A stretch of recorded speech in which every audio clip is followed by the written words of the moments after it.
Saudara-saudari terkasih dalam Kristus, hari ini Senin 9 Mei 2022 dalam pekan keempat Paskah. Bacaan dibawakan oleh Antonia Jovita Ari, Mazmur dilantunkan oleh Nikolaus Cipto, dan renungan ditulis oleh Regina R. Himawan. Selamat menekuni Sabda Allah. Marilah kita semakin mengasihi, semakin peduli, dan bersaksi.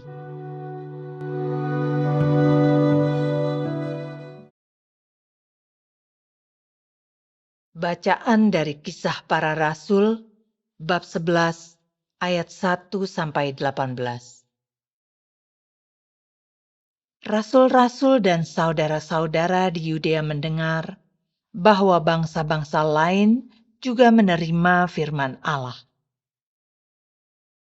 Ketika Petrus tiba di Yerusalem, orang-orang dari golongan bersunat berselisih pendapat dengan dia. Kata mereka, "Engkau telah masuk ke rumah orang-orang yang tidak bersunat dan makan bersama-sama dengan mereka."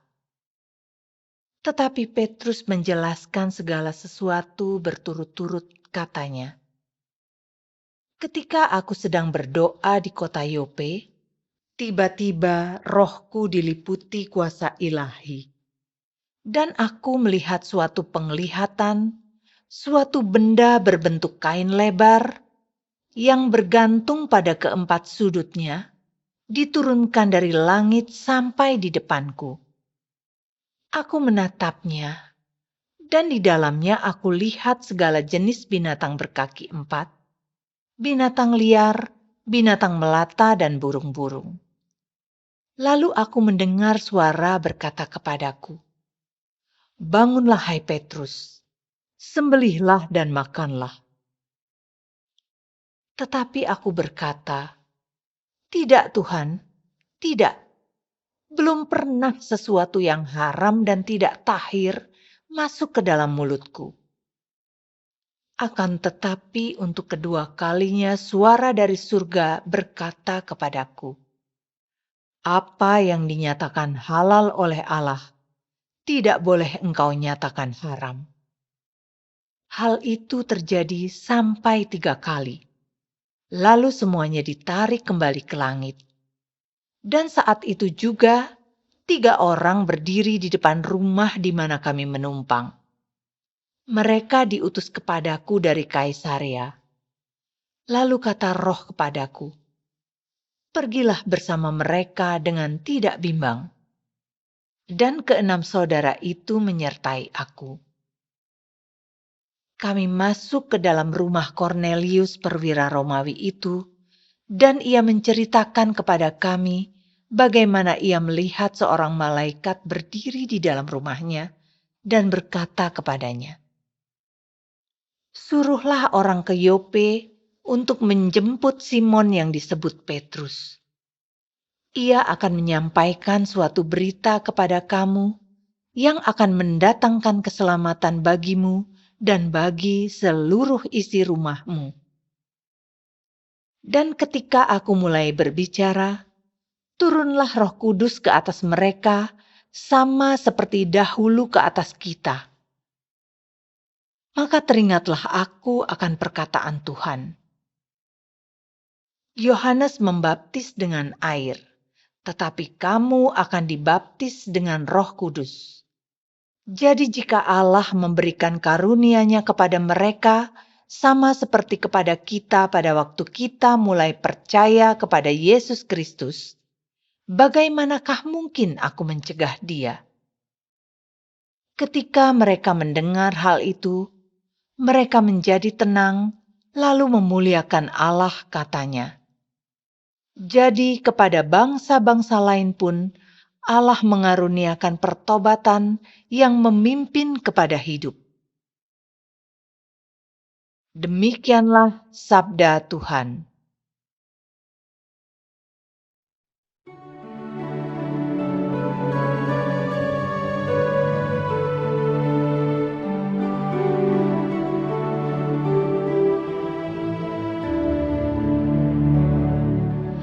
Jiwaku haus akan Allah yang hidup. Seperti rusa merindukan sungai yang berair, demikianlah jiwaku merindukan Engkau ya Allah. Jiwaku haus akan Allah yang hidup. Bilakah aku boleh datang melihat Allah? Jiwaku haus akan Allah yang hidup. Suruhlah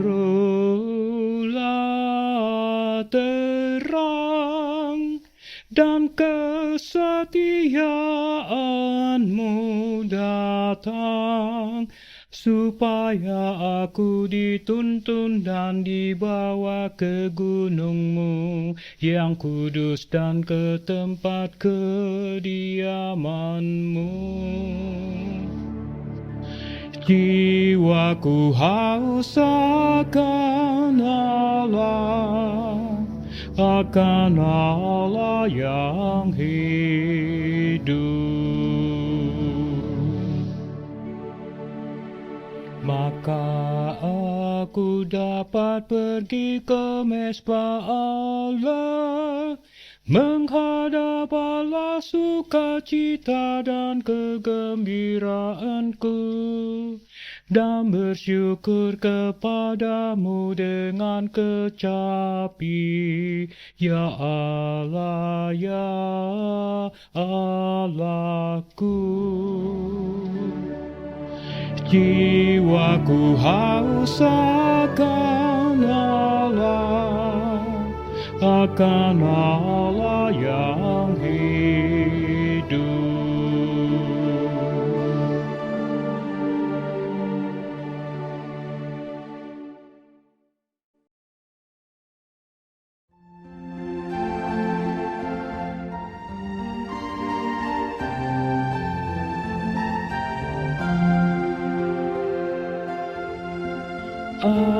Alleluia, alleluia, alleluia.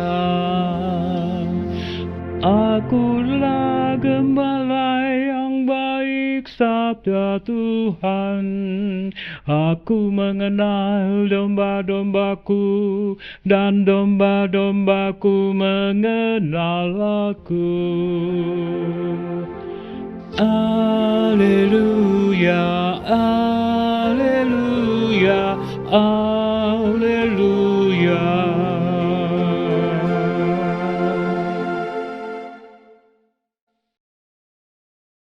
Inilah Injil suci menurut Yohanes, bab 10 ayat 1 sampai 10.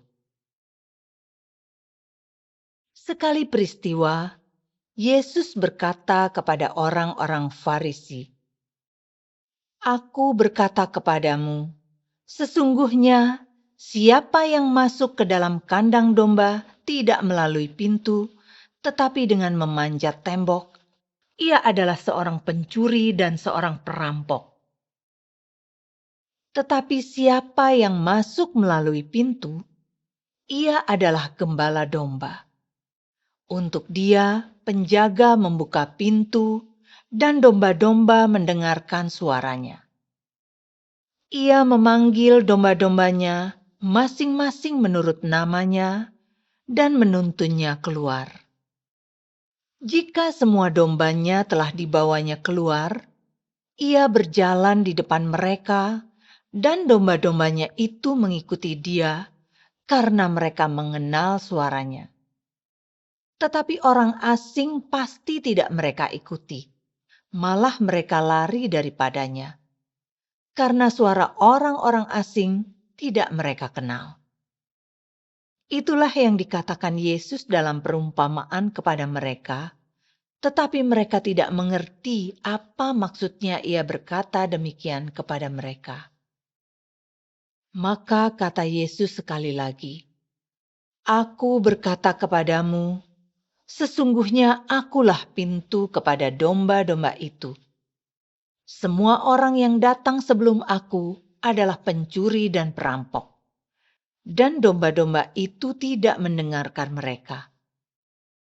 Akulah pintu. Barang siapa masuk melalui aku, ia akan selamat. Ia akan masuk dan keluar dan menemukan padang rumput. Pencuri datang hanya untuk mencuri, membunuh, dan membinasakan. Aku datang supaya mereka mempunyai hidup dan mempunyainya dalam segala kelimpahan." Demikianlah sabda Tuhan.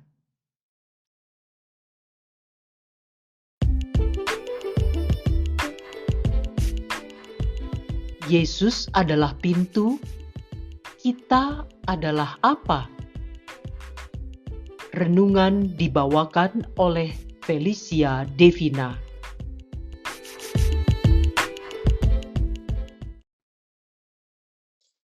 Mungkin Anda pernah mendengar salah satu kutipan Shakespeare yang terkenal, bahwa dunia adalah panggung sandiwara dan kita adalah pemainnya. Kutipan ini berasal dari drama As You Like It, dan pada akhir kutipan itu dituliskan, seseorang dalam kehidupannya memainkan banyak peran. Tentu saja penggambaran sang pujangga pada kehidupan adalah hasil refleksi dia, sekaligus romantisasi kehidupan itu sendiri. Orang-orang bisa mempunyai pandangan masing-masing mengenai bentuk kehidupan itu, dan tidak ada benar atau salah dari anggapan itu. Namun, satu hal yang saya setuju dari penulis abad 16 itu adalah bahwa seseorang memainkan banyak peran dalam kehidupannya.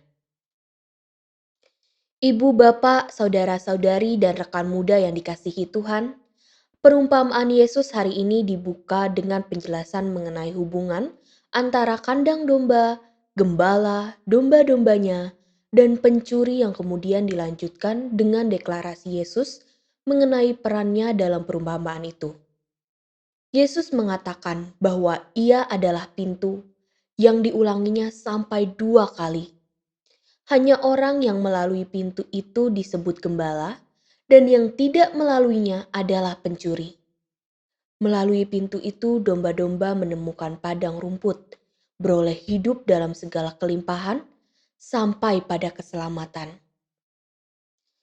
Saat itu Yesus sedang berbicara kepada orang-orang Farisi.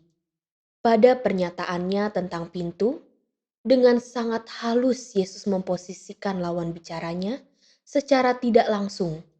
Ia berkata, "Akulah pintu kepada domba-domba itu. Semua orang yang datang sebelum aku adalah pencuri dan perampok, dan domba-domba itu tidak akan mendengarkan mereka."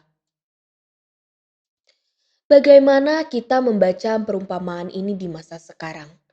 Menjadi apakah kita? Apakah kita gembala yang masuk melalui pintu, yaitu Yesus, kepada domba-domba? Atau kita adalah salah satu dari sekian banyak domba yang dibantu oleh Yesus untuk membedakan gembala dari pencuri? Tentu, apabila kita diberikan pilihan, kita akan memilih antara gembala atau domba, yaitu menjadi gembala yang baik atau domba yang mampu mengenali gembalanya. Namun perumpamaan ini bukanlah suatu tawaran pilihan hidup, melainkan merupakan suatu peringatan untuk kita berefleksi. Selama ini, apakah peran yang kita mainkan?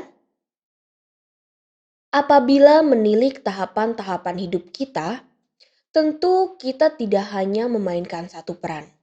Misalkan, Anda adalah seorang bos di suatu perusahaan, maka Anda adalah atasan bagi rekan-rekan kerja di kantor.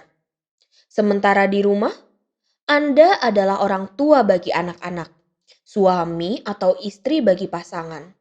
Tetapi bagi orang tua Anda Anda tetaplah anak mereka. Kembali pada perumpamaan Yesus. Maka dalam peran yang berubah-ubah itu, situasi yang dihadapi tentu saja berbeda-beda. Mungkin ada saatnya kita menjadi gembala dan di lain kesempatan kita menjadi domba. Namun, bagaimana dengan peran pencuri? Apakah kita pernah entah disengaja atau tidak memainkan peran itu? Kita menjadi pencuri yang mendatangi domba tanpa melalui Yesus. Kita mendatangi sesama kita dan bukannya memberikan sesuatu keselamatan, malah menyesatkan mereka. Saat sahabat kita sedang kebingungan atau goyah imannya, sudahkah kita membantu meneguhkannya? Atau malah membuatnya semakin terombang-ambing? Atau saat sahabat kita sedang bersuka cita, kita malah menjatuhkannya karena iri hati? Atau tidak jarang juga terjadi dalam suatu pelayanan. Awalnya kita berniat melakukannya untuk Tuhan, tapi kemudian kita menuhankan diri dan menjadikan ladang milik Tuhan seolah menjadi milik sendiri. Kita menjadi posesif dengan apa yang kita katakan sebagai pelayanan. Marilah kita berdoa. Bapa yang penuh kasih, Engkau mengenal kami semua satu persatu. Engkau memperhatikan kami semenjak kami lahir di dunia hingga kini. Engkau tahu peran-peran apa saja yang sudah kami mainkan selama ini. Pada hari ini melalui firman-Mu, Engkau mengingatkan kami bahwa Yesus adalah pintu, suatu pedoman yang memampukan kami untuk menjadi gembala ataupun domba yang baik. Bukakanlah mata hati kami supaya kami senantiasa berjalan melalui Yesus dan bersamanya sehingga membawa kami kepada keselamatan dalam menapaki kehidupan ini. Doa ini kami haturkan dengan perantaraan Kristus Yesus Putramu, Sang Juru Selamat yang telah menebus kami. Amin.